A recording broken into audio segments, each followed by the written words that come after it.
ne sais pas s'il y a quelqu'un sur l'ordinateur présentement pour retrouver le PDF. Et aujourd'hui, en fait, on va parler de la dernière partie de cela. Amen. Et si vous avez été là jusqu'à présent, on a vu ce dont il s'agissait dans les cantiques délivrés. Ça nous montre comment grandir dans le Seigneur, comment prospérer dans le Seigneur. Vous savez, tu ne peux pas rester à une position inerte. Soit tu vas monter, soit tu vas descendre. Vous savez, je parlais même à mon patron aujourd'hui. Il m'expliquait qu'écoute, la compagnie présentement, il faut qu'on commence à regarder vers progresser. Il m'a dit que financièrement, en fait, tu ne peux pas rester à un niveau stagnant. Soit ta compagnie va progresser, soit ça va régresser. Le Seigneur a fait que les choses soient comme ça. Dans le spirituel également, soit on va progresser, soit on va régresser. Mais nous avons décidé de progresser. Amen. Nous avons décidé d'avancer, de ne pas reculer et de continuer notre marche dans le Seigneur. Alléluia. Et on va lire, on va se lever tous ensemble. On va d'abord lire un seul psaume et après on pourra prier et on va s'asseoir. Psaume 127. Et le psaume 127 est vraiment au centre. Si tu regardes vraiment la position du psaume 127, symétriquement c'est au centre. Et tu sais, le psaume 127 c'est le seul de ces psaumes-là qui a été écrit par Salomon. Et on sait que Salomon, c'est lui qui a bâti le temple de l'Éternel. Amen. Et au psaume 127, ça établit vraiment ce qui doit être au centre dans tout cela. Si tu veux monter sans jamais descendre, tu dois mettre ceci au centre. Et le psaume 127 nous dit cantique des degrés de Salomon. Si l'Éternel ne bâtit la maison, ceux qui la bâtissent travaillent en vain.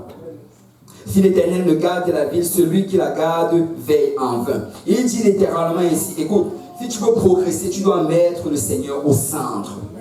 Tu dois le mettre au centre de ta maison, tu dois le mettre au centre de ta bâtisse, tu dois le mettre au centre même de la protection dans ta vie. Il doit être au centre. Amen. Il dit, en vain vous levez-vous matin et vous couchez-vous tard, et mangez-vous le pain de douleur.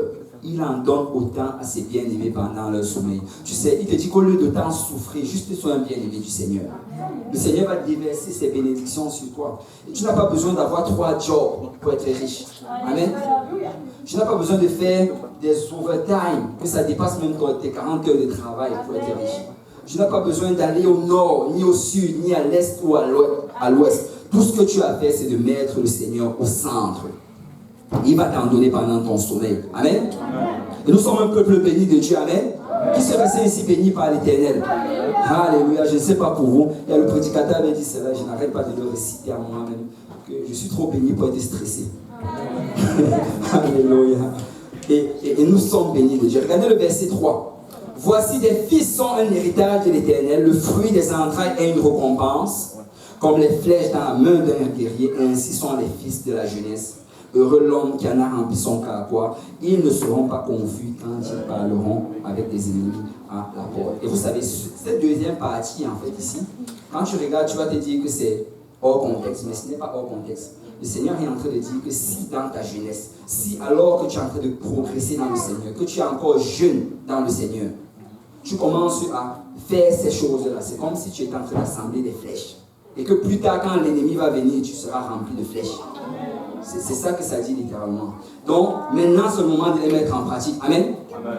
Parce que le risque souvent, c'est que si tu ne les mets pas en pratique maintenant, à un moment, tu risques de devenir vieux spirituellement et rien ne pourra te montrer. Amen. Alléluia. Ça, c'était juste un bon mot. Alléluia. On va aller vers le Seigneur en prière. Seigneur Dieu Tout-Puissant, merci Père pour ta grâce. Merci pour ton amour, Papa. Merci pour ce temps qu'on est en train de passer dans ta présence. Papa, alors Seigneur, que nous allons rentrer dans la prédication de la parole de Dieu. Moi, le prédicateur, Père, chacun d'entre nous ici présents, afin qu'on reçoive, Père, la parole du Seigneur, que ça trouve une place fertile dans notre cœur, que ça nous transforme et ça nous change, Père, afin qu'on puisse te ressembler, Seigneur, davantage. Père, je prie, Seigneur, que ce que tu vas nous donner aujourd'hui, ça nous aide, Papa, et ça nous guide, Père, afin qu'on puisse, Seigneur, progresser et avancer dans le Seigneur. Et Seigneur, que le jour où la trompette va sonner, qu'on monte avec les saints vers ta rencontre. Papa, c'est avec action de grâce que nous t'avons prié. Si l'Assemblée peut dire au nom de Jésus. Au nom de Jésus. Alléluia. Si on peut battre nos mains pour le Seigneur avant de nous asseoir.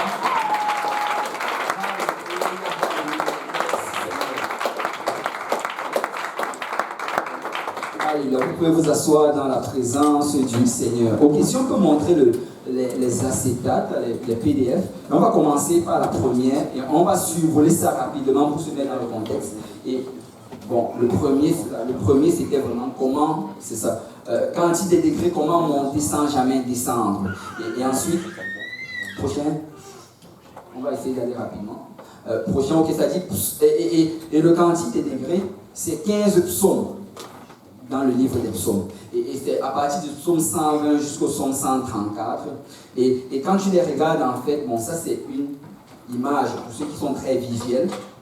Globalement, si tu les distribues, tu vas voir qu'il y a un certain chemin derrière cela, il y a un certain modèle. Et quand tu les distribues de cette manière, tu vas réaliser en fait que ce qui est vert, ça te montre comment rentrer, ou bien comment te relever, ou rentrer, on va dire. Ce qui est rouge, c'est comme des piliers de fondation, ça te montre comment rester dans le Seigneur. Ce qui est bleu, ça te montre comment grandir dans le Seigneur. Et au centre, ce qui est jaune, ça te dit juste que c'est ça qui est au centre. Et bon, ceux qui sont intéressés par cela, bon, vous pouvez étudier plus profondément dans la numérologie juive. Ça, c'est dans votre temps libre, comme on dit. On va là la prochaine acétate. Et on a lu ceci prochain. Et là, on a vu qu'on allait séparer cela en 3 parties. Comment entrer, ou bien comment se relever. Ensuite, comment rester. Et pour finir, comment grandir. Prochain. Et on a vu comment rentrer. Pour entrer dans le Seigneur, la première chose, c'était le psaume 120. Être malheureux à Méchec. Tu dois réaliser que ta vie sans le Seigneur est une vie morte. Tu dois réaliser que ta vie dans le Seigneur ne vaut juste pas la peine d'être sans le Seigneur ne vaut pas la peine d'être vécue. Tu dois réaliser que sans le Seigneur, tu n'as pas la joie, tu n'as pas la paix et tu n'as pas l'amour. Vous savez, dans le monde, il n'y a rien pour te satisfaire. Dans le monde, il n'y a rien qui va t'amener à un niveau que tu vas dire, ok, ça en est assez. Écoute, si tu commences à chercher la joie dans le monde, peut-être tu vas avoir l'argent, mais tu ne vas jamais être satisfait de cet argent.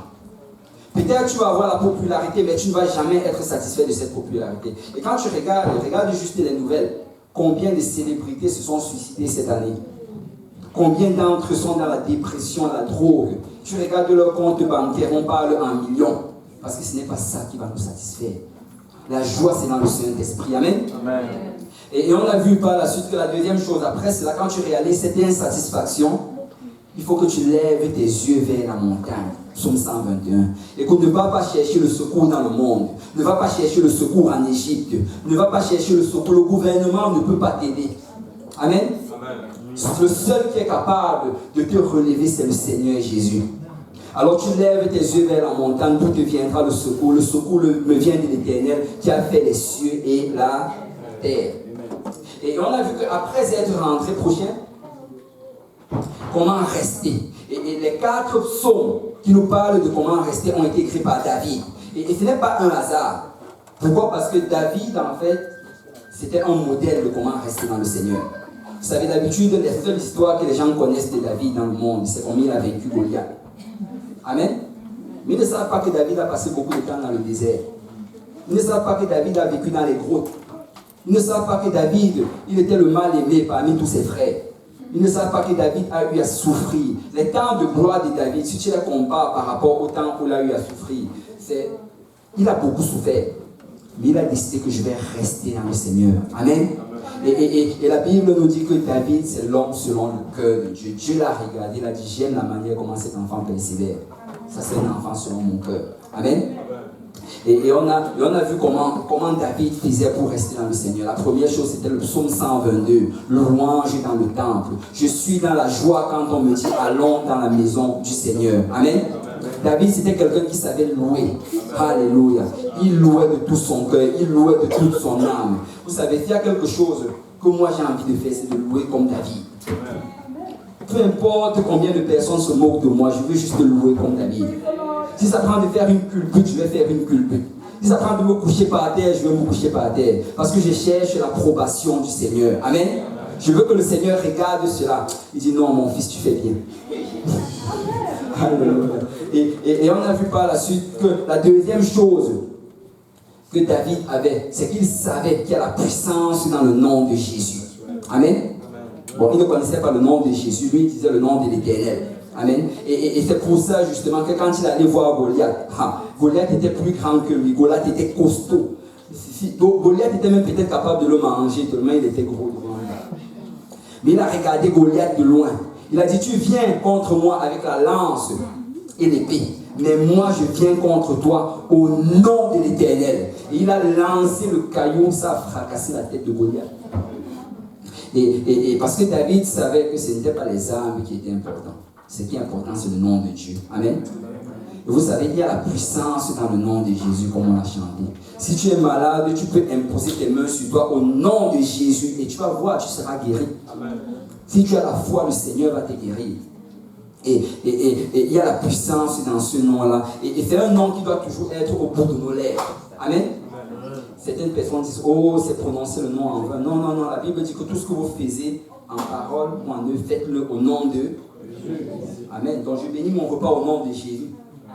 Amen. Amen. Avant de dormir, je dis juste au nom de Jésus dans cette chambre. Amen. Il faut que le nom de Jésus soit partout. Amen. Alléluia. Et moi j'aime le nom de Jésus. Et je l'ai déjà dit plusieurs fois, je vais le redire. Si ce n'était pas par respect pour le Seigneur, tous mes enfants allaient s'appeler Jésus. Jésus 1, Jésus 2. Alléluia. Et ensuite, il y avait le psaume 133, la bénédiction dans l'unité. Et le psaume 133 nous dit qu'il est doux, qu'il est agréable pour des frères de demeurer ensemble. Amen. Amen. Et il y a je ne sais pas pour vous là, mais je ressens une bénédiction ici. Je ressens une joie ici. Je ne sais pas, c'est différent. Vous savez, ce n'est pas comme si je n'avais rien à faire. On m'avait proposé d'aller au dîner de mon travail et tout là. Mais je ne sais pas, c'est la maison du Seigneur. Amen. J'allais sortir de là-bas peut-être triste, mais c'est sûr que je vais sortir d'ici joyeux. C'est sûr que je vais sortir d'ici reconforté. Je suis sûr que je vais sortir d'ici avec plus de force, plus de puissance et plus d'énergie pour servir le Seigneur. Amen. Il a dit qu'il est doux, qu'il est agréable pour des frères de demeurer ensemble. C'est là. Amen. Déjà ton voisin, c'est là. Je dis que tu es au bon endroit, c'est là que le Seigneur envoie la bénédiction et la vie pour l'éternité. Donc tu vas être béni aujourd'hui. Amen. Tu vas recevoir la vie aujourd'hui. Amen. Si tu le crois, pas tes mains pour le Seigneur. Agis vraiment comme si tu le crois.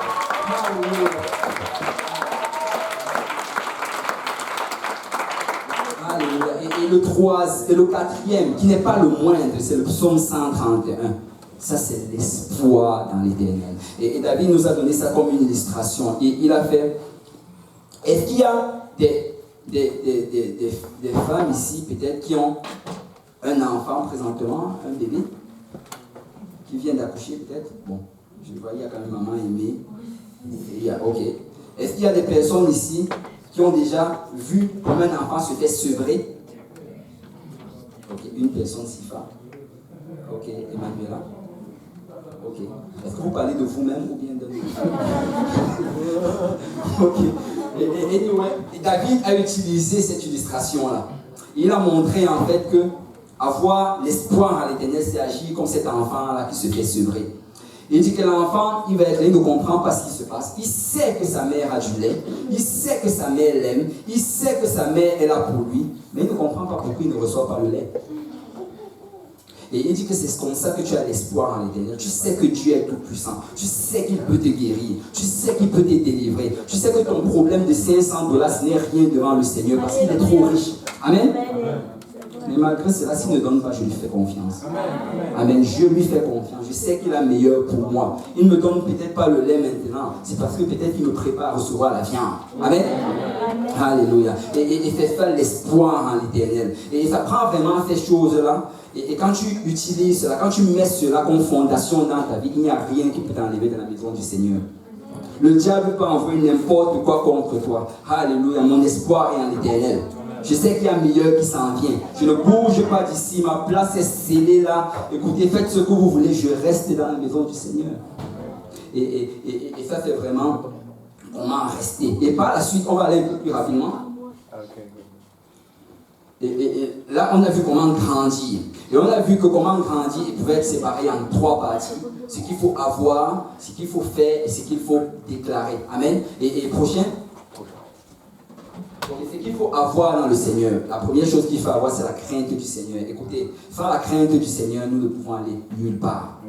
La crainte du Seigneur, c'est important. Si tu as la crainte du Seigneur, il y a des choses que tu ne vas pas faire. Amen. Et le Seigneur veut qu'on le craint. Et la crainte de Dieu, ce n'est pas par rapport à la peur d'aller en enfer, mais la crainte de Dieu, c'est par rapport au respect. Il a tellement fait pour moi. Comment est-ce que je ferais des choses pareilles? Il est mort sur la croix pour mes péchés. Comment est-ce que je vivrai encore dans les péchés? Amen. Et on a vu par la suite qu'il fallait aussi avoir la confiance en l'Éternel. Je dis, je sais que le Seigneur va le faire. Dans tous les cas, c'est sûr qu'il va le faire. Je mets ma confiance en l'Éternel. Amen. Et le prochain, c'est qu'il faut faire dans le Seigneur. Bon, on avait switché. Si on peut d'abord aller au prochain avant de revenir ici, on avait switché. On avait d'abord vu ce qu'il faut déclarer dans le Seigneur. Parce qu'il y a des choses qu'on doit déclarer. 129, on doit déclarer la délivrance. Tu sais, à un certain moment, si tu vois que le même péché, le même vice, le même problème ne fait que se présenter, écoute, ce que tu dois faire, c'est que tu te lèves, tu déclares par la foi, au nom de Jésus, je ne fais plus ces choses. Écoute, si c'est la pornographie, tu balances ton ordinateur hors de la maison. Si c'est ça que ça prend, c'est ça que ça prend. Amen. Si c'est, je ne sais pas, si c'est le commérage, mais tu bloques le numéro de ces personnes-là. Amen. Mais tu dois le déclarer par la foi. Après l'avoir déclaré, tu fais là. Amen. Et laisse-moi te dire que le Seigneur honore toujours cela. Il honore toujours cela. Si tu veux te délivrer de quelque chose. C'est pour ça qu'on dit que dans l'église, tu peux venir à l'église et tu es accro à la drogue. Et tu peux venir obéir à l'évangile et après suivre une cure de désintoxication. Ça, c'est ton choix. Mais tu sais quoi? Tu peux aussi être baptisé au nom de Jésus et en sortant de l'eau, tu déclares qu'à partir d'aujourd'hui, je ne fume plus un seul joint et le Seigneur va honorer cela. Mais ça prend que tu le déclares avec foi et avec assurance que le Seigneur le fait. Et on a eu des témoignages de cela. Il y a plusieurs personnes ici qui ont des gens, qui connaissent des personnes qui étaient comme cela. Amen. Et ça prend de déclarer les choses. Nous devons déclarer parce qu'il y a la puissance dans la parole. Et l'autre chose qu'on doit déclarer, c'est l'onction. Écoute, nous sommes oints du Seigneur. Le Seigneur, tout avec ton voisin, dis que tu es oint de Dieu. Le Seigneur t'a oint. Et vous savez, l'onction, ça veut dire que le Seigneur t'a choisi. Il a déversé sa puissance sur toi. Il a juré que tu vas y arriver. Il a juré qu'il y a ta place dans les cieux. Regarde, on nous dit que Jésus est allé préparer des maisons, des demeures pour nous dans la maison de son Père. Donc il a déjà préparé. Il a déjà arrangé ta chambre. Il a peut-être mis ta photo à côté de ton lit. Il a bien arrangé. Je ne sais pas ce que tu désires avoir. Peut-être tu aimes avoir, je ne sais pas, un gros miroir. Le Seigneur a mis un gros miroir. Comme tu aimes. Peut-être que tu n'es pas capable de t'acheter ici sur terre. Il a arrangé cela selon les désirs de ton cœur qu'il a générés en toi. Et il a déjà décidé, c'est déjà fait. Tu es loin du Seigneur. Tu es sous la protection de Dieu. Et le Seigneur a déjà des plans pour toi. Et nous devons déclarer cela. Amen. Et nous devons vraiment dire, je suis loin de Dieu. Je sais que le Seigneur a un plan pour ma vie. Je sais qu'il a prévu des choses pour moi. Peu importe ce que le diable va faire, le Seigneur va pouvoir. Amen. Et si on peut revenir à la citation d'avant, c'est ça qu'on a vu la dernière fois. Ce qu'il faut faire, on a vu la dernière fois que le psaume 123, nous devons prier. Amen. Nous devons prier. La prière, c'est le seul moyen de communiquer avec Dieu. Tu sais, chaque prière est entendue par Dieu. Il n'y a aucune prière que Dieu ignore. Il n'y a aucune prière qui passe à côté de l'oreille de Dieu. Chaque prière arrive devant son trône. Mais on a vu que ces prières ne doivent pas juste s'arrêter au niveau de la prière. Paul nous dit qu'on doit aller vers le Seigneur avec des prières, avec des supplications, avec des requêtes, en apportant des actions de grâce. Ça veut dire en fait que la prière, quand tu as prié une fois, tu peux encore prier une deuxième fois. Amen. Et tu peux encore prier une troisième fois. Tant que tu ne vois pas la chose arriver, tu dois prier. Et on avait parlé de cette parabole que le Seigneur Jésus a enseignée. Et la parabole de la veuve et du juge inique. Il a dit que la raison pour laquelle il enseignait cela, c'est pour nous enseigner à prier sans jamais se relâcher. Amen. Donc, comme la veuve, on doit retourner vers le Seigneur chaque fois. Seigneur, fais-moi justice. Seigneur, fais-moi justice. Seigneur, fais-moi justice. Et je vous encourage vraiment à continuer à prier pour les enfants de Solange et de Mehdi. Ce n'est pas parce qu'on a prié ici que ça va. On va continuer à cogner devant le trône du Seigneur. Amen. On va continuer à cogner jusqu'à ce qu'ils sortent de l'hôpital. Et on a vu aussi que l'autre chose qu'il faut faire, c'est la semence. Parce qu'il y a le principe de la semence et de la moisson. Vous savez, si nous voulons récolter, ça prend de semer. Amen. Et on a vu que le Seigneur opérait en saison. De la même manière qu'il y a la saison de la semence, de la même manière qu'il y a la saison de la moisson. Mais vous savez, il y a une chose aussi importante que je crois que j'ai oublié de mentionner la dernière fois. Il y a certaines choses, bien sûr, que le Seigneur travaille en saison. Mais il y a d'autres choses que ce n'est pas selon la saison. Tu peux l'avoir à tout moment. Et ce que tu peux avoir à tout moment, c'est le salut. Ce que tu peux avoir à tout moment, c'est la guérison. Vous savez, quand le Seigneur Jésus enseignait même, il y avait des gens dans la salle. Quand quelqu'un était malade, souvent il allait crier « Aie pitié de moi, fils de David! Aie pitié de moi !» Il allait se lever et le Seigneur Jésus allait interrompre son enseignement. Il allait guérir la personne. Parce qu'il désire nous guérir. Amen. Donc tu n'as pas besoin d'attendre la saison. Tu n'as pas besoin d'attendre qu'on dise que ok, on va se lever, on va prier pour les malades. Même là maintenant, alors que la prédication de la parole de Dieu est enseignée, et que tu peux juste dans ton cœur dire Seigneur, guéris-moi de ma maladie. Le Seigneur Jésus va te guérir. Amen. Et on a vu cela. Et aujourd'hui maintenant, on va voir comment se relever. Amen. Comment se relever. Vous savez, la Bible dit ceci. 7 fois le juste tombe, mais il se relève. Amen. 7 fois le juste tombe, mais il se relève. Et nous devons apprendre à nous relever dans le Seigneur. C'est important de se relever dans le Seigneur. Écoute, si tu es debout, prends garde de ne pas tomber. Parce que tout le monde est amené à tomber un de ces jours. Quand je parle de tomber, je ne veux pas forcément dire rétrograder. Je n'ai pas besoin de rétrograder. Je n'ai pas besoin de quitter la maison du Seigneur. Quand je parle de tomber, je veux dire, fais une erreur. Tant qu'on a cette chair, si on va faire une erreur. Écoute, peut-être qu'un jour tu vas me saluer, je ne vais pas t'entendre. Et après tu vas te fâcher contre moi. Tu auras fait une erreur. Parce que je ne t'ai pas entendu. mais juste pour dire par là que tant que nous sommes dans la chair, nous allons faire des erreurs. Nous allons souvent faillir. Nous n'allons pas souvent respecter nos engagements. Nous allons souvent désobéir. Il y aura des choses qui vont arriver. Amen. Mais nous devons apprendre à nous relever. Parce que ce que le diable aime faire, c'est qu'il aime capitaliser sur cela. Il y a certaines personnes qui ont fait une erreur. Le diable les a tellement condamnés. Ils ont écouté le mensonge du diable. Et à cause de ça, ils ne sont plus dans la maison du Seigneur. Mais ce n'est pas la volonté de Dieu. Amen. Et on va aller dans le livre de Psaume chapitre 134. Cantique des degrés. Voici, bénissez l'Éternel, vous tous serviteurs de l'Éternel, qui vous tenez dans la maison de l'Éternel pendant les nuits. Élevez vos mains vers le sanctuaire et bénissez l'Éternel. Que l'Éternel te bénisse de Sion, lui qui a fait les cieux et la terre. Alléluia. Vous savez, ce cantique-ci, ça parle de la nuit. En fait, on parle des nuits ici. Et quand il est en train de parler des nuits, il est en train de parler en fait d'un moment, ce n'est pas le moment le plus joyeux de ta vie. Ce n'est pas le moment le plus où tu te sens le plus en forme. Peut-être c'est la maladie. Peut-être c'est les problèmes dans ta famille. Peut-être c'est des tribulations. Peut-être c'est à ton travail. Peut-être que tu es en train de combattre avec une chose encore et encore. Et c'est de ça que ce psaume est en train d'adresser. Mais regardez ce que ça dit. Ça dit, voici, bénissez l'Éternel.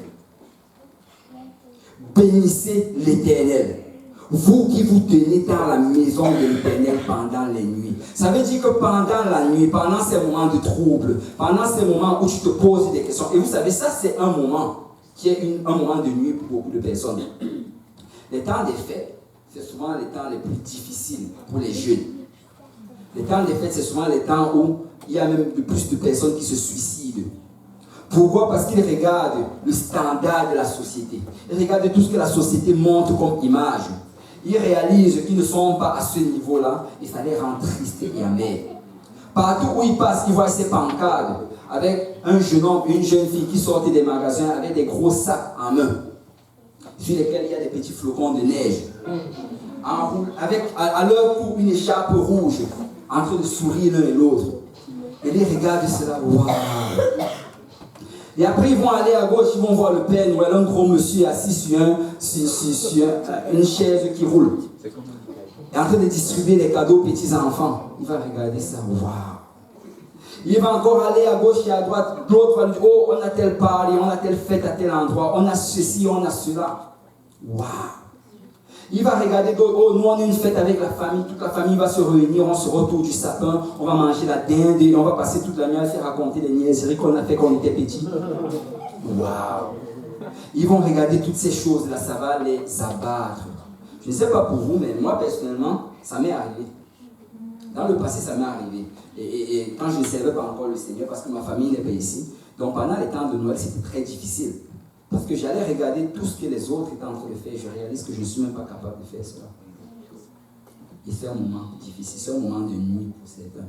D'autres personnes, c'est un moment de nuit juste parce qu'ils n'ont pas de quoi aller acheter les cadeaux. Quelqu'un, oh, j'aimerais tellement offrir les cadeaux à tout le monde dans l'église, mais je n'ai pas d'argent. Et ça devient un moment de nuit. D'autres personnes, c'est un moment de nuit parce qu'ils se disent que, ah, ça c'est un moment où je devais peut-être passer du temps avec mon mari ou avec mon épouse. Mais là, je suis seul dans le monde, abandonné à moi-même.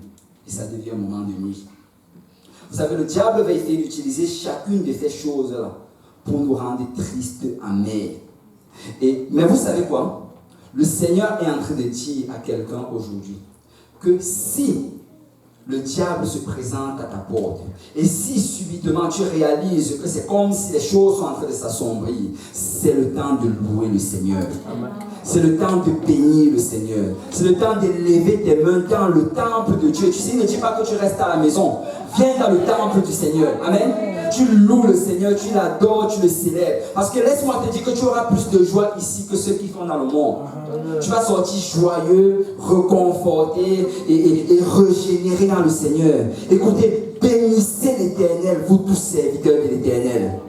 Bénissez l'Éternel, vous qui vous tenez dans la maison de l'Éternel. Parce que c'est un temps de rester dans la maison de l'Éternel. Regardez le verset 2. Élevez vos mains vers le sanctuaire et bénissez l'Éternel. Il insiste, tu dois élever tes mains et bénir le Seigneur. Même si tes mains ne veulent pas se lever, écoute, même si tu apprends qu'une main aide une autre et que l'autre revienne aider l'autre, élève ta main et bénis le Seigneur. Parce que Dieu est digne d'être loué. Amen. Écoute, Noël, ça n'a rien à voir avec les cadeaux. Noël, ça n'a rien à voir avec le Père Noël.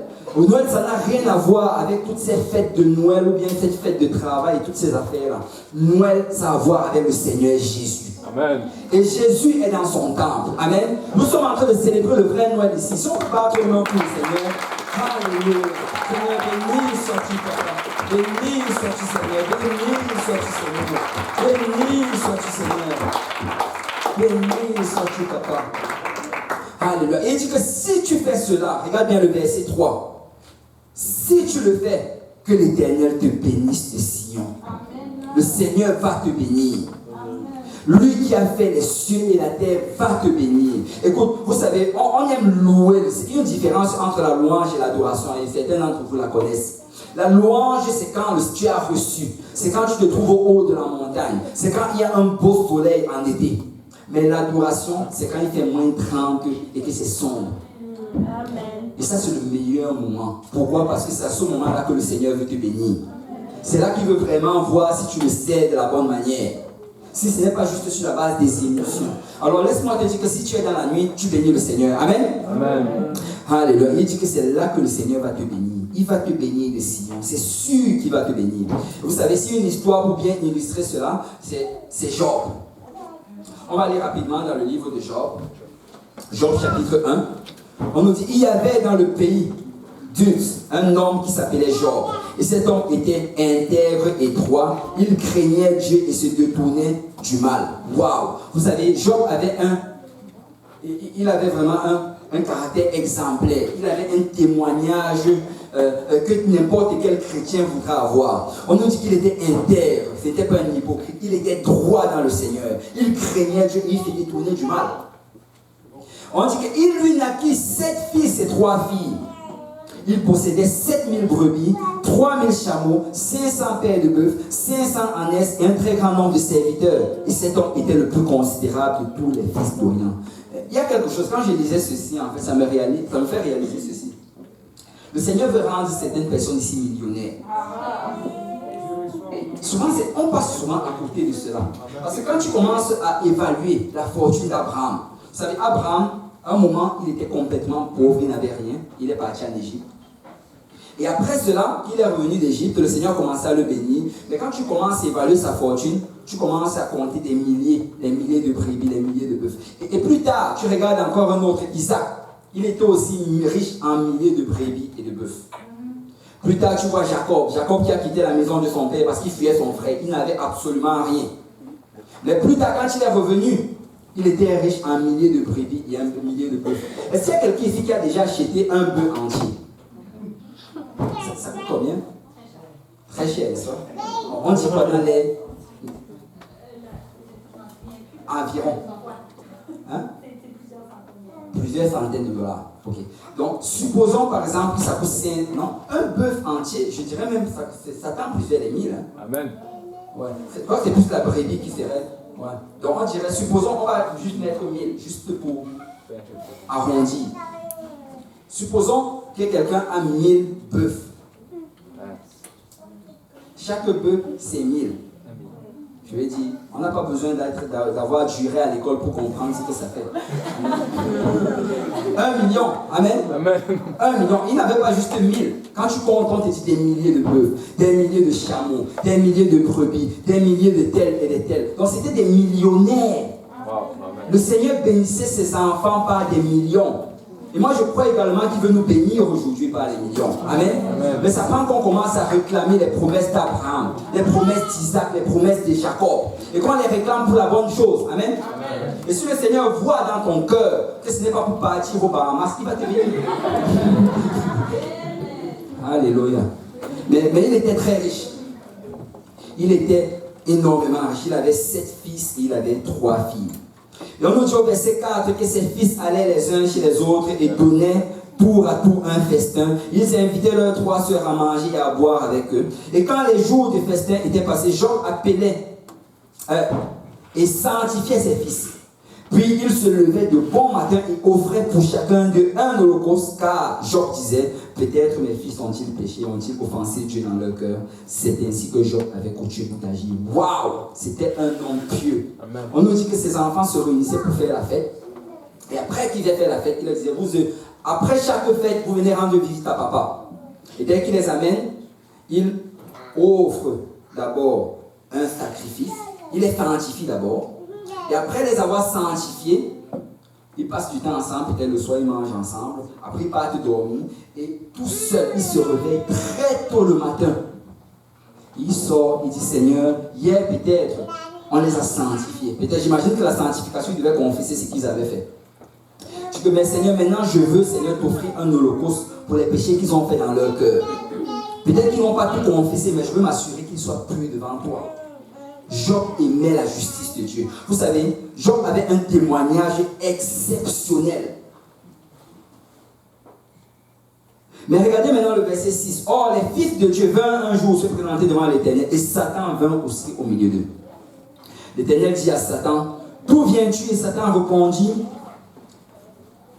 de parcourir la terre et de m'y promener. L'Éternel dit à Satan, as-tu remarqué mon serviteur Job?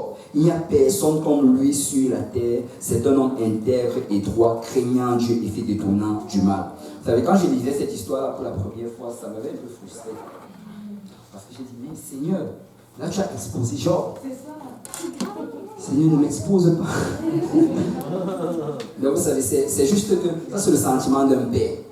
Depuis que j'ai des enfants, je peux vraiment comprendre cela. C'est quand ton enfant fait quelque chose de bien, tu as envie de le dire à tout le monde. Wow, tu as vu ma fille, tu vois comment elle danse pour le Seigneur. Alléluia. Tu as vu prendre les vidéos, mettre ça sur Twitter, Snapchat. Mais j'espère que c'est Snapchat. Et globalement, en fait, un père veut montrer ce que ses enfants ont fait. Et c'est ça que le Seigneur dit. Tu as vu mon serviteur Job. il n'y a personne comme lui sur la face de la terre. Il était content de Job. Et tu sais, le Seigneur peut te regarder aujourd'hui et dire, oh, tu as vu ma servante. Il n'y a personne qui danse comme elle dans la maison du Seigneur.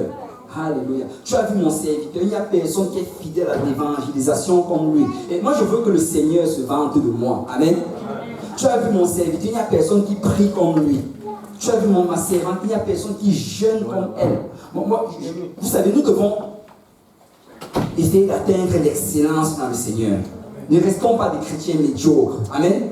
Nous voulons être au top dans le Seigneur, lui donner le meilleur du meilleur pour qu'il ait de quelque chose de quoi se vanter. Amen. Parce que si tu as des enfants et que les enfants ne font rien d'exceptionnel, là, bon, ce sont quand même tes enfants. Amen. Alléluia. Mais regardez ceci. On nous dit, qui le dit cela? Et après avoir dit ça, regardez ce que le diable dit. Ne l'as-tu pas protégé? Ça, c'est le verset 10. Lui, sa maison et tout ce qui est à lui. Tu as béni l'œuvre de ses mains et ses troupeaux couvrent le pays. Mais étends ta main, touche à tout ce qui lui appartient et je suis sûr qu'il te maudit en face. L'Éternel dit à Satan, voici tout ce qui lui appartient, je te le livre, seulement ne porte pas la main sur lui. Et on dit par la suite que Satan allait faire sa job. Mais regardez ceci. La première chose qu'on peut réaliser dedans, c'est que le Seigneur a permis Satan de toucher Job jusqu'à un niveau. Amen. Il lui a donné les limites dans lesquelles il pouvait le toucher. Vous savez, nous ne sommes pas abandonnés entre les mains de l'ennemi. Si quelque chose nous arrive, c'est parce que le Seigneur a permis que ça nous arrive jusqu'à ce niveau. Et la Bible dit qu'aucune tentation ne nous est survenue, que rien ne nous est arrivé qui n'est au-dessus de nos forces. Dieu est fidèle pour ne pas nous tenter et nous donner quelque chose qu'on ne peut pas supporter. Si t'arrive quelque chose aujourd'hui, c'est parce que tu peux le supporter. Si t'arrive quelque chose aujourd'hui, c'est parce que Dieu t'a regardé, il a dit, tu sais quoi, Satan, fais ce que tu veux, je sais qu'il va tenir, je sais qu'il va persévérer, je sais qu'il va rester dans ma maison, je sais qu'il va continuer à me louer au milieu de l'assemblée des saints, je sais qu'il va être fidèle dans la prière, il va être fidèle dans l'évangélisation, je sais qu'il va continuer à progresser dans le Seigneur, parce que je vois le potentiel qui est en lui. Les choses qui sont arrivées à Job, c'est parce que Dieu savait que Job pouvait le supporter. Je vois que cela, ça ne peut pas arriver maintenant parce que le Seigneur sait que je ne peux pas supporter tout ça.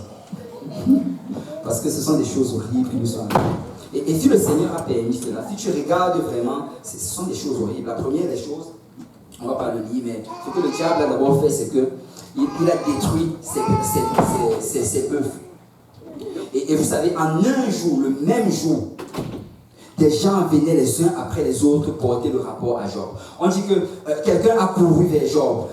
Job, telle chose, telle calamité est arrivée. Et tout, je crois que c'est les premiers, c'était les Sabiens. Les Sabiens sont venus, ils se sont jetés sur tes serviteurs. Et ils ont volé ton troupeau, ils ont détruit tous tes serviteurs et blablabla.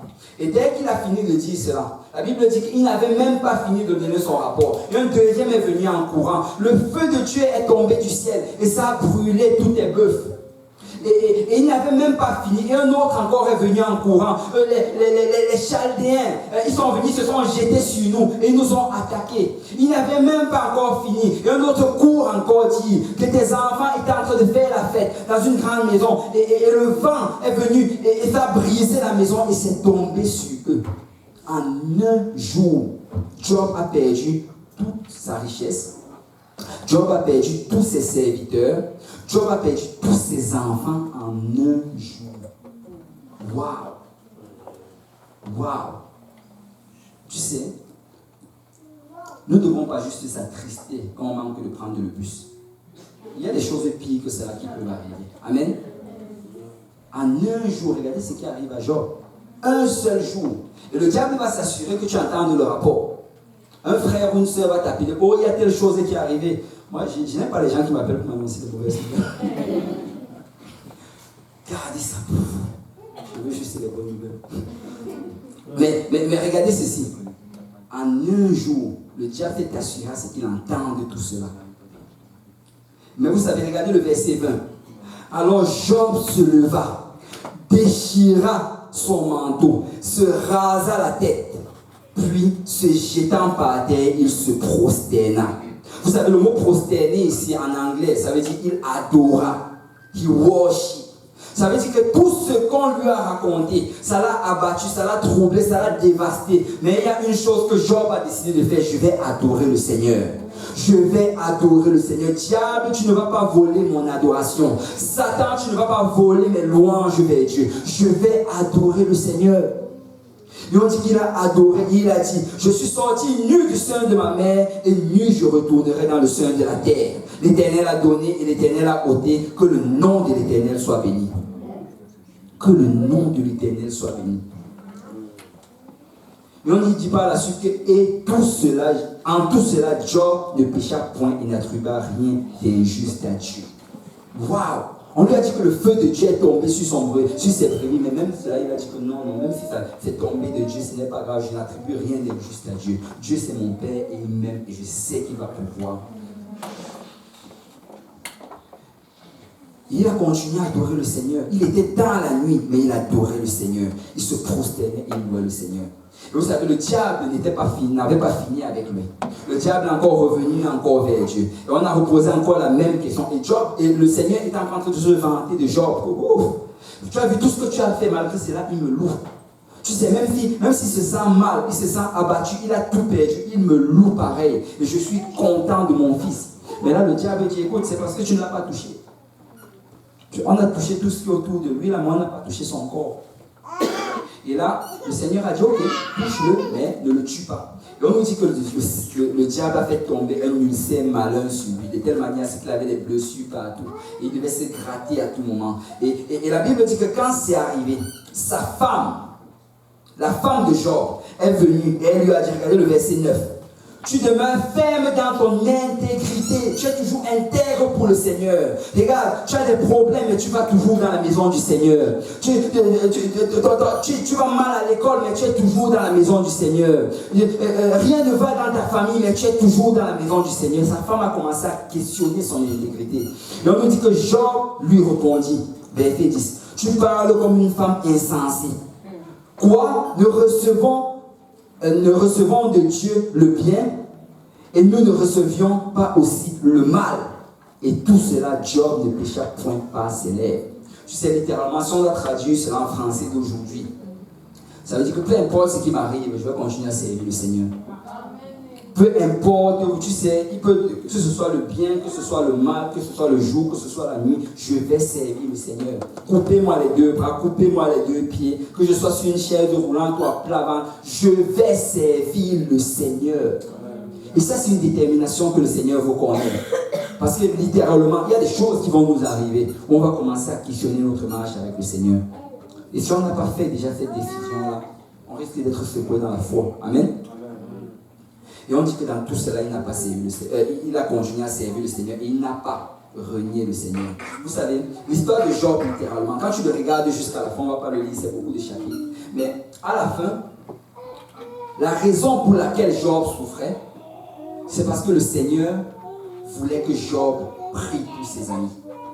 Parce que la Bible nous dit que quand Job a prié pour ses amis, le Seigneur lui a rendu 10 fois tout ce qu'il avait. Il lui a tout rendu en abondance. Parce que le Seigneur voulait qu'il prie pour ses amis. Vous savez, la raison pour laquelle un enfant de Dieu va souffrir, c'est pour l'édification du corps du Christ.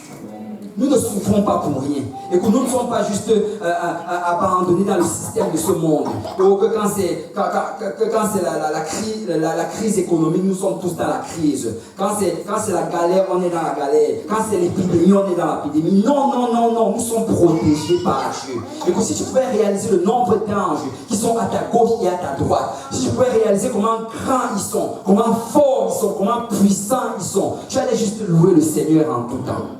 Tu allais l'adorer sans cesse parce que tu es protégé par Dieu. Écoute, l'église n'était pas en crise. Amen. Il y a la crise économique peut-être, mais l'église n'est pas en crise. On peut confesser le nom de Jésus et les choses arrivent. Nous ne sommes pas liés par toutes ces choses.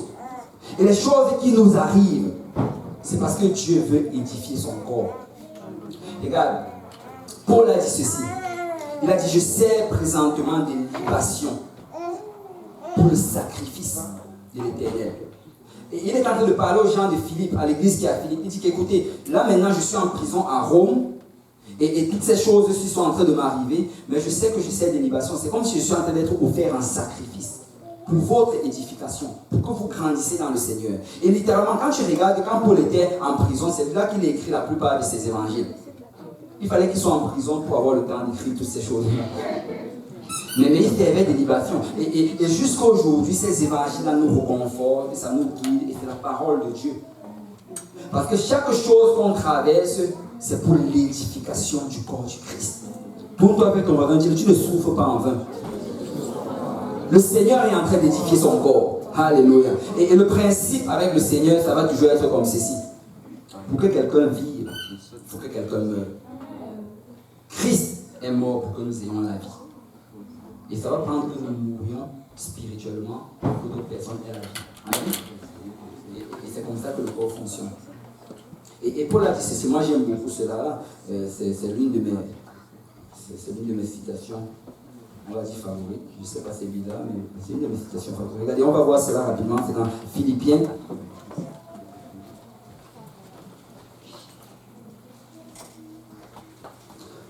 Alléluia.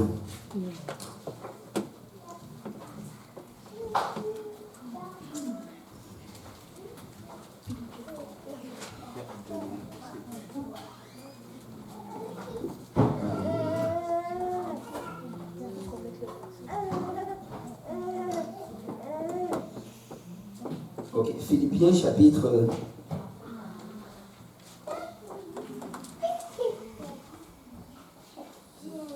Voilà. Anyway, ce qu'il a dit, bon, je ne retrouve pas ça exactement, mais c'est dans le livre de Philippiens. Il a dit que ce soit pour la vie ou pour la mort. Il a dit que ma vie c'est Christ. Que ma vie littéralement, je suis en train de vivre pour Christ. Et si je meurs, la mort sera un gain. Parce que dans tous les cas, je vais glorifier le Seigneur. Dans ma chair, dans mon corps, que ce soit pour la vie ou pour la mort. Amen. Et c'est quoi ici? Je vais voir. Combien? 1,21. Car Christ est ma vie et la mort m'est un gain. Amen. Mais je voulais plus en fait à partir du verset... non, même du verset 20. C'est-à-dire, selon ma ferme attente et mon espérance, que je n'aurai honte de rien. Il dit, je n'ai pas honte de ce qui est en train de m'arriver. Si je souffre, ce n'est pas pour rien. Ce n'est même pas parce que je souffre peut-être comme un criminel, mais je ne suis pas un criminel. Amen. Et il dit, mais que maintenant, comme toujours, Christ sera glorifié dans mon corps, avec une pleine assurance, soit par ma vie, soit par ma mort, car Christ est ma vie et la mort m'est un gain. Il dit que peu importe ce qui arrive, si on me tue, ça va permettre à la gloire du Seigneur. Si je vis, ça va être pour la gloire du Seigneur. Mais peu importe ce qui arrive, ça va être pour la gloire du Seigneur. Amen. Et vraiment, un chrétien, s'il souffre, c'est pour l'édification de l'Église. Amen. Ok, maintenant regardez ceci. Il y a réellement, quand j'ai étudié ceci, il n'y a que deux raisons pour lesquelles un chrétien peut souffrir. Un, c'est l'édification de l'Église. La deuxième, c'est parce qu'il est dans le péché. Et on va aller rapidement dans le livre de Psaume, chapitre 32, pardon.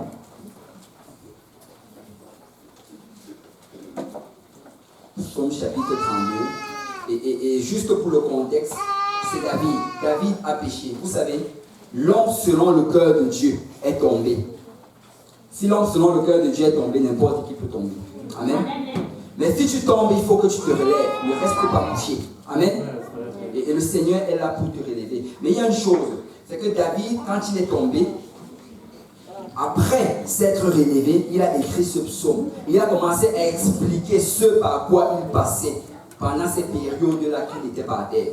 Regardez, psaume 32, à partir du verset 1, de David cantique. Heureux celui à qui la transgression est remise, à qui le péché est pardonné. Tu vois, première des choses ici, il dit heureux à qui la transgression est remise. Tu vas être dans la joie quand le Seigneur va te remettre de ta transgression. Amen. Heureux l'homme à qui l'Éternel n'impute pas l'iniquité et dans l'esprit duquel il n'y a point de fraude.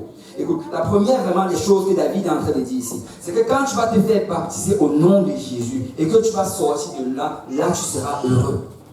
La vraie joie, c'est dans le nom de Jésus. Je n'ai jamais vu quelqu'un sortir de l'eau du baptême et être triste. Chaque fois que quelqu'un sort, quand tu lui poses comment est-ce que tu te ressens, il dit, je me ressens léger. Je me ressens léger. Parce que le Seigneur ôte littéralement ton péché.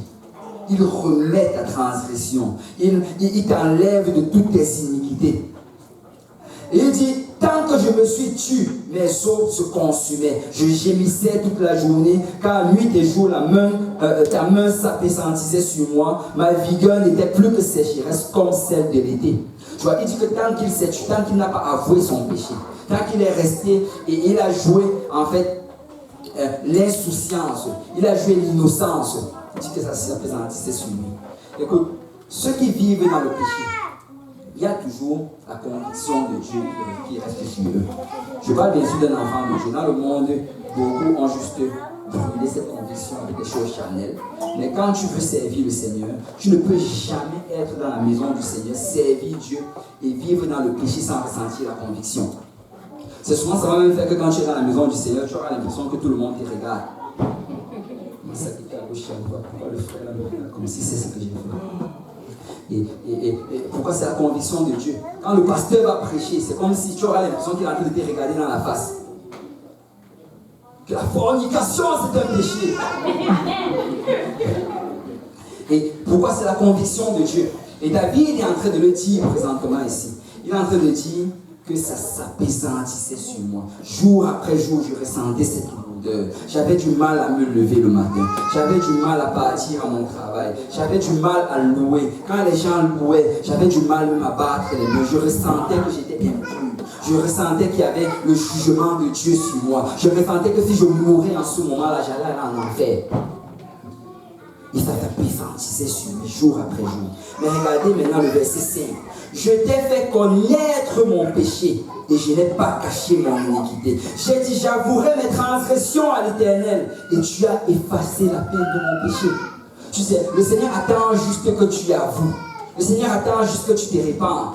Regarde, quand David a avoué devant le prophète, c'est moi qui ai fait cela. Il est en train de parler du péché qu'il a fait parce qu'il a couché avec la femme de quelqu'un et ensuite il a fait tuer cette personne-là. Et quand le prophète est venu pour lui dire, oui, je sais que c'est toi qui l'as fait, il a avoué directement. Et la Bible nous dit que dès qu'il a avoué, le verset d'après, le Seigneur a dit, je te pardonne. Le Seigneur n'a pas attendu une semaine, ok, va d'abord chez toi, je vais réfléchir si je te pardonne. Non, non, non. Le Seigneur a pardonné sur le champ. Parce que le Seigneur désire nous pardonner. Écoute, peu importe ce que tu traverses aujourd'hui, juste viens à l'autel, Seigneur, pardonne-moi de ceci et aide-moi à ne plus le faire. Et laisse-moi te dire que le Seigneur va te pardonner, il va t'aider à ne plus le faire. Amen. Amen.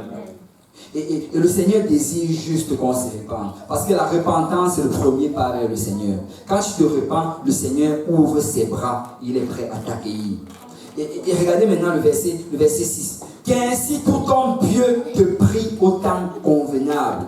C'est comme une prière qu'il est en train de faire. Oh, tout homme pieux. Si tout homme pieux pouvait te prier, s'ils pouvaient juste avouer leur péché, s'ils pouvaient juste venir vers toi et demander ton aide.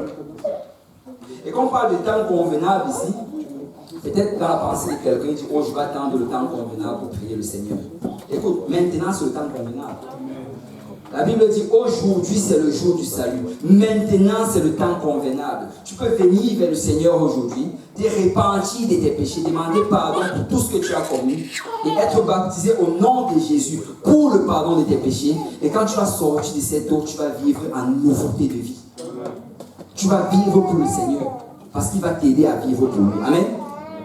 Et il dit que si tu le fais, regarde, si de grandes eaux débordent, elles ne la traîneront nullement. Waouh!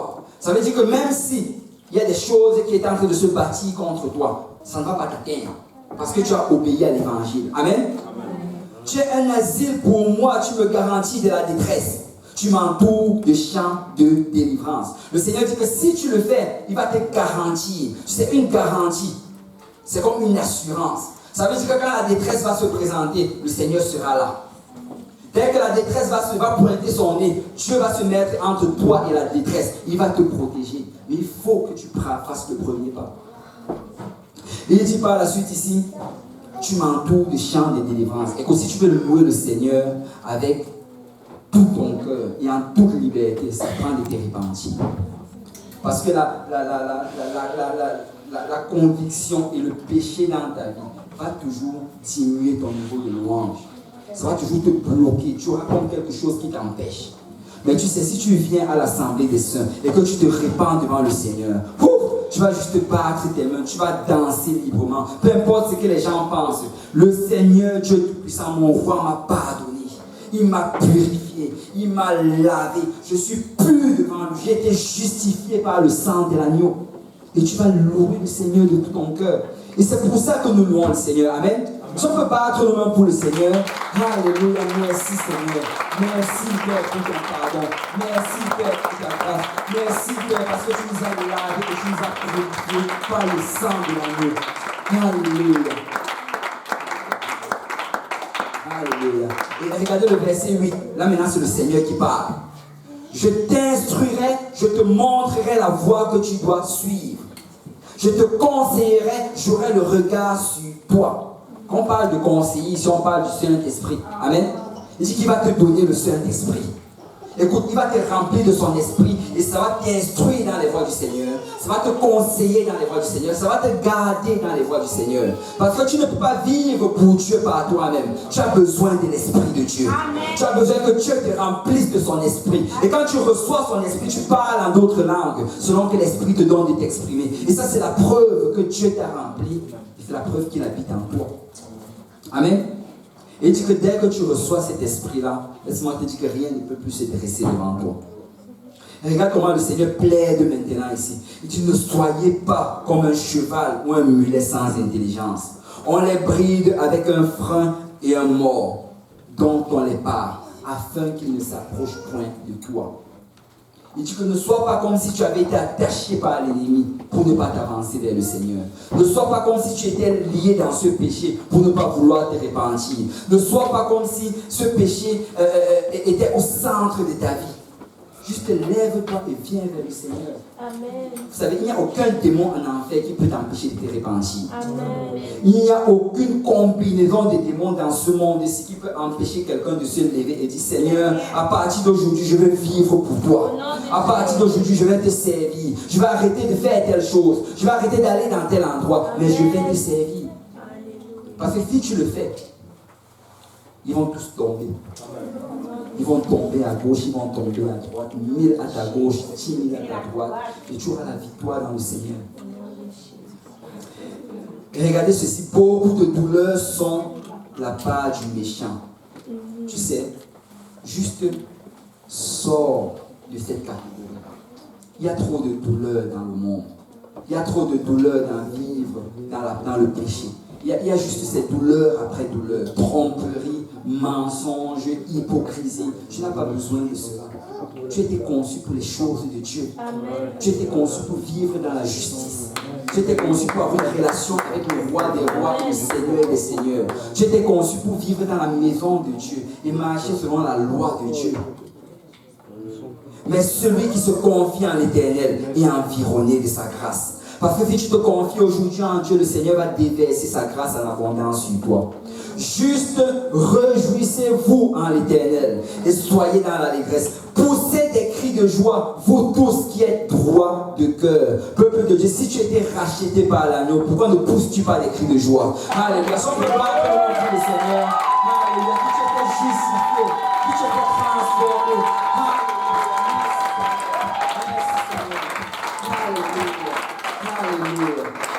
alléluia. On va se lever tous ensemble. Alléluia. Le Seigneur vient dire aujourd'hui à quelqu'un ici présent qu'il est temps pour toi de te relever. C'est le temps de te relever. Amen. Écoute, pour te relever, tout ce que ça prend de faire, c'est de tendre tes mains vers le Seigneur. Il va te donner la force de te relever. Tu élèves tes mains vers le Seigneur alors que tu les élèves dans la louange. Alors que tu les élèves en confessant tes péchés, en te repentant, le Seigneur va te relever. Parce qu'il veut te relever. Il n'y a aucun péché que le sang de Jésus ne peut pardonner. Il n'y a aucun, juste aucun péché. Vous savez, la Bible nous dit que le sang de Jésus crie plus fort que le sang d'Abel le juste. Le sang d'Abel criait. Et le sang d'Abel criait parce qu'il n'avait rien fait. Il était juste. Seigneur, je n'ai rien fait. Je suis juste devant toi. Je n'ai pas péché. Je t'ai offert un sacrifice agréable, mais j'ai été tué. Et ça criait année après année, année après année, année après année. Mais la Bible dit que depuis que Jésus est mort sur la croix, son sang crie plus fort. Et son sang crie, j'ai payé pour ses péchés. J'ai payé pour ce qu'elle a fait. J'ai payé pour ce qu'il a fait. J'ai payé pour toutes les iniquités qui sont dans sa vie. Il était baptisé au nom de l'agneau. Alors il est pur. Il était sanctifié par mon esprit. Alors il est pur. Diable, Satan, tu n'as aucun droit sur lui. Tu n'as aucun droit sur sa vie. Parce que j'ai payé le prix à la croix. Il y a de cela 2000 ans, j'ai payé le prix à la croix. Et le sang de Jésus ne cesse de crier, et de crier, et de crier, et de crier, et de crier. J'ai payé. Alléluia. Alléluia. Vous savez, je crois que c'est approprié si on s'avance en avant. Et on va se relever tous ensemble. Amen. Si tu es ici aujourd'hui et que tu n'as pas encore été baptisé au nom de Jésus pour le pardon de tes péchés, tu peux venir et on va te baptiser au nom de Jésus. Et le Seigneur va te relever et te permettre de marcher et de vivre pour lui.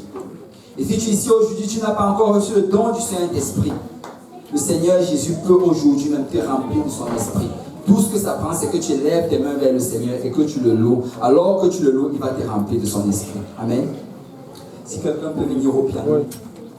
Vous savez, le psaume 130, celui qu'on n'a pas lu.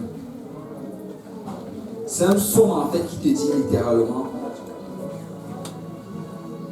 que si tu viens vers le Seigneur et que tu demandes pardon, il va complètement te pardonner.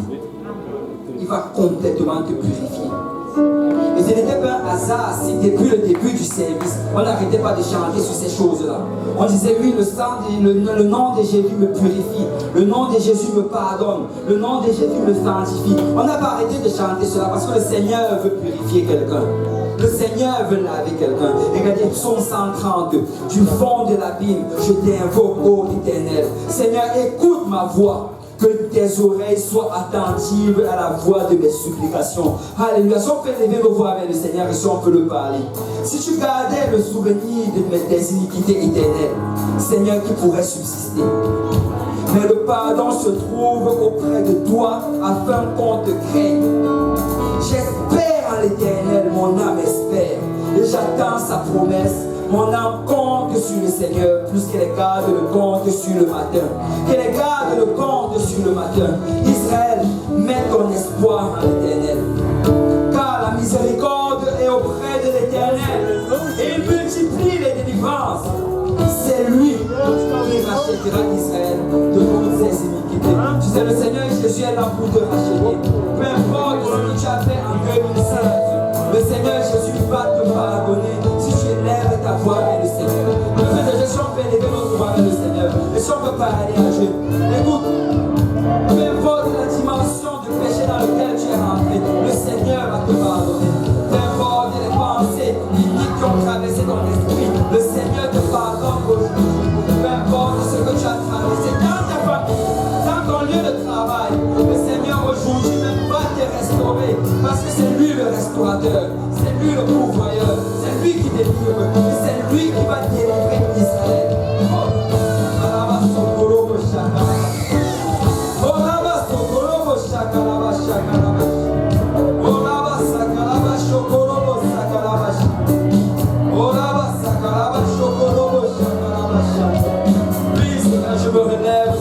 Papa. Oui, Seigneur, je me relève, Papa, et je confesse la victoire sur toutes ces choses, au nom de Jésus. Parce que c'est toi qui me rachètes, Père. Oh Père, ton sang, Seigneur, crie plus fort que le sang d'Abel, le juste, Père. Oh, il y a assez de pardon dans ton sang, Seigneur. Il y a assez de grâce dans ton